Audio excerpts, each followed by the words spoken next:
Hello and welcome again. I am Rakesh Chakraborty and you are watching my YouTube channel English Studies Ramnagar. आज हम लोग tense के श्रृंखला में पास्ट परफेक्ट टेंस का अध्ययन करने वाले हैं। टेंस के श्रृंखला में, टेंस के सीरीज में हम लोगों ने इस चैनल पर और भी वीडियोस डाले हुए हैं, आप उन्हें जरूर देखें, उससे लाभ उठाएं। तो आगे बढ़ते हैं। आज का टॉपिक, आज का चैप्टर हम लोगों का है पास्ट परफेक्ट टेंस। तो जैसा कि आप देख रहे हैं, पास्ट परफेक्ट टेंस को हिंदी में पूर्ण भूतकाल कहा जाता है। पूर्ण भूतकाल, और इसके भाव फॉर्म्स होते हैं हैड प्लस V3।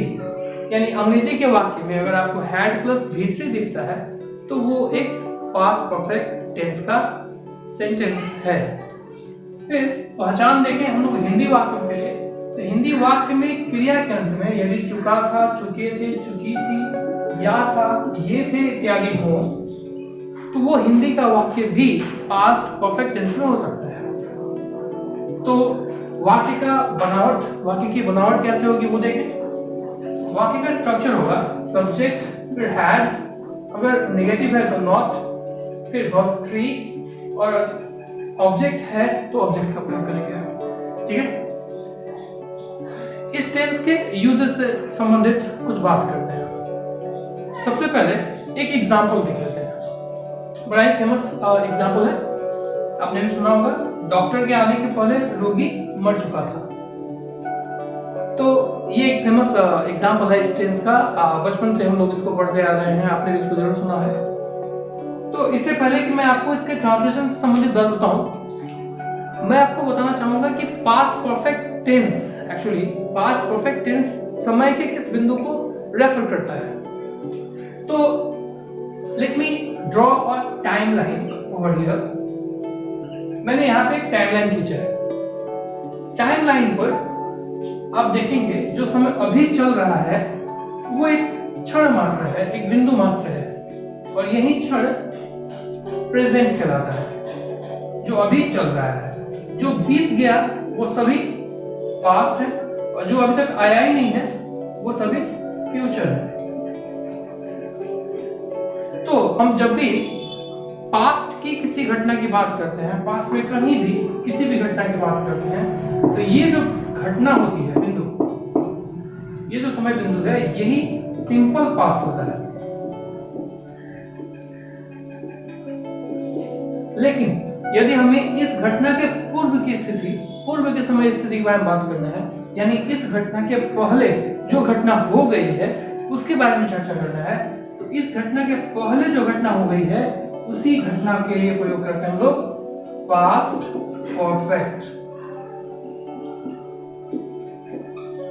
उम्मीद है इस टाइमलाइन से आपको समझ में आ गया होगा कि हमें पास्ट परफेक्ट टेंस कहां यूज करना है। तो आइए अब बोले इस एग्जांपल को बना के देखते हैं।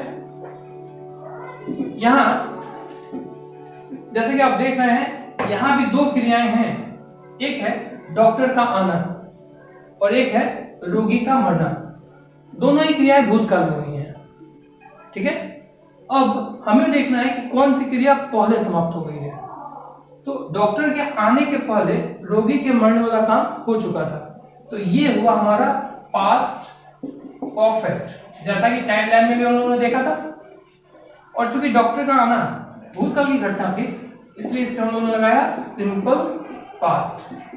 अब यहां देखें कि ये एक कंजंक्शन के पहले से जुड़ा हुआ है।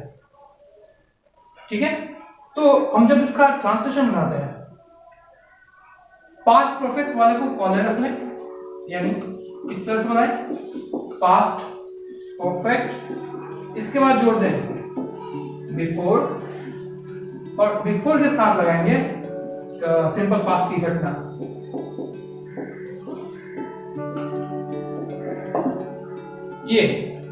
ये टेंस का सीक्वेंस होगा इस टेंस के लिए। आइए जरा से इसको इंग्लिश बनाए देख लेते हैं।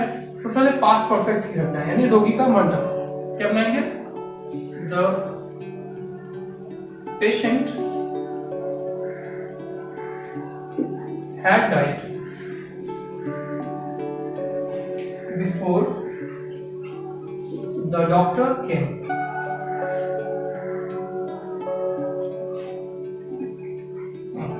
अब हम चाहें तो ये जो घटना है बिफोर प्लस सिंपल पास्ट, इसको हम पहले भी रख सकते थे, इसको इस तरह से भी ट्रांसलेट कर सकते थे कि बिफोर द डॉक्टर केम,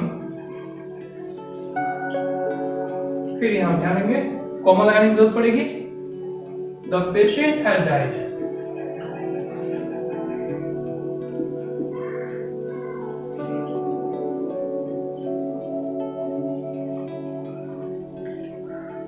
तो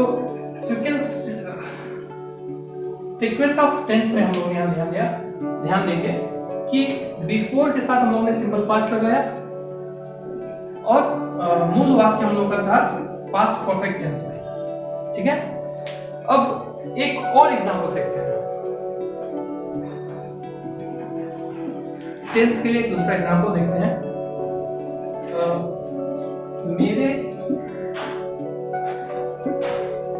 मेरे आने के बाद मोहन गया।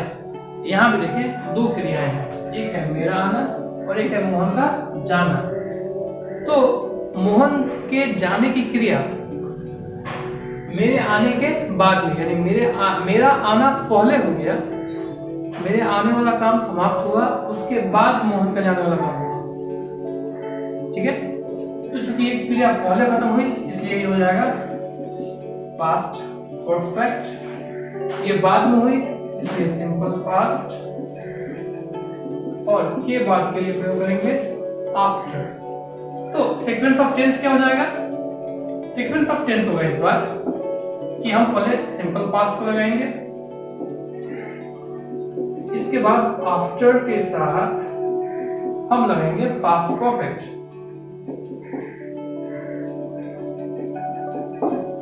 ठीक है, तो इसको ट्रांसलेट करके देखें। मोहन गया, Mohan went after I had come, या फिर इसको हम वैसे भी बना सकते थे, after I had come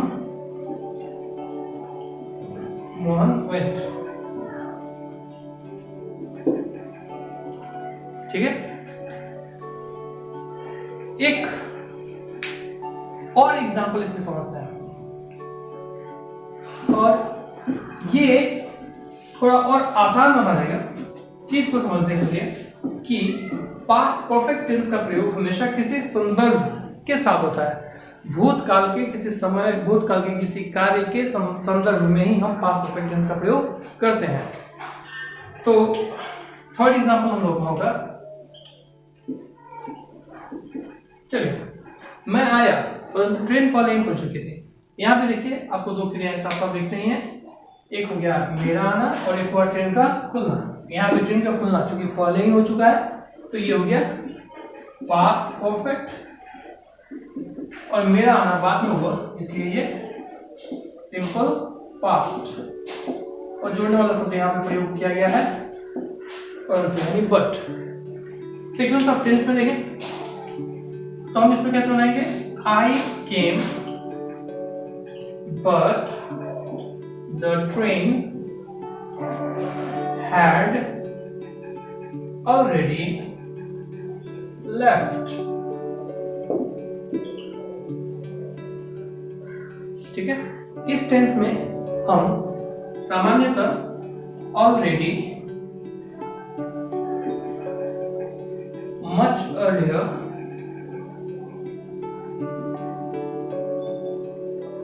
before या for या since प्लस टाइम का प्रयोग करते हैं। ये सभी एडवर्ब्स हैं, ऑलरेडी पहले ही, मच अर्लियर बहुत पहले ही,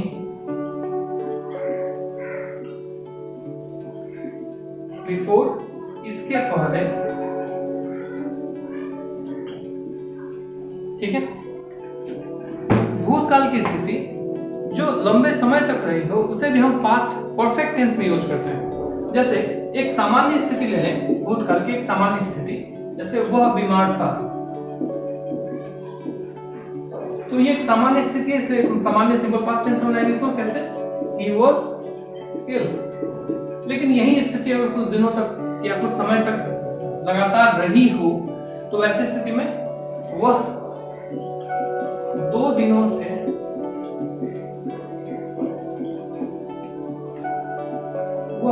से बीमार था। तो अब यही स्थिति लंबे समय तक होगी, 2 दिनों से होगी, तो इसके लिए हमको इस वाक्य को बदलना होगा पास्ट परफेक्ट टेंस में। कैसे बनाएंगे, ही पास्ट परफेक्ट में हैड प्लस V3 लगाते हैं, तो हैड यहाँ वर्ब हमारा was है, was का V3 been, he had been ill, और 2 दिनों से टाइम पे जोड़ेंगे for